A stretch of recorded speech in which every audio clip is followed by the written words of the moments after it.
সেই দিন আমি আমার মিসেস গিয়ে হাওড়ার ওই বাঁকড়া এরিয়াটা, মানে আপনাদের বাঁকড়া, বাল্টিকুড়ি, দাসনগর হয়ে আপনার ওই কলকাতা ইন্টারন্যাশনাল সিটি বলে যে গেটটা করা আছে, যার ভিতরে একটা প্রজেক্ট হয়েছে, জয় ভিলে প্রজেক্ট, আমাদের সাপুরজি পালনজির একটা বহুতল প্রজেক্ট এবং খুব পজ এরিয়ার মধ্যে একটা প্রজেক্ট, যেখানে আমরা একটা 12 তলে আমরাও একটা ফ্ল্যাট নিয়েছি।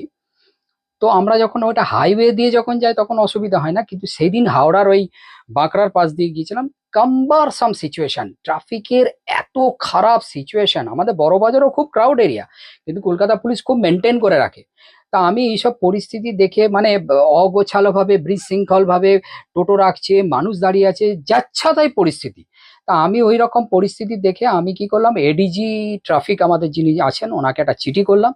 ওনার চিঠির উপর ভিত্তি করে উনি একটা ইনকোয়ারি আর করলেন, এবং ডিআইজি ট্রাফিক আমাদের দেখুন এইরকম একটা খামের চিঠি পাঠালেন, এবং এই উনি পাঠালেন, এবং ডিসি ট্রাফিককে দিয়ে একটা বিরাট বড় ইনকোয়ারি করিয়েছেন।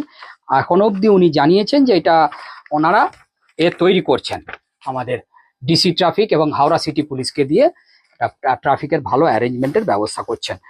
আমি খুব হতাশ হয়ে গেছিলাম ট্রাফিকের এরকম অবস্থা দেখে, না হলে এরকম আমি করতাম না হয়তো, কিন্তু এটা করতে হলো। কিন্তু পরেও তো আমরা ওই রাস্তা অ্যাভেল করবো, কারণ আমাকে তো ওইখানে ফ্ল্যাট নেওয়া হয়েছে। তো এই হচ্ছে ঘটনা, আপনাদের কাছে তুলে ধরলাম।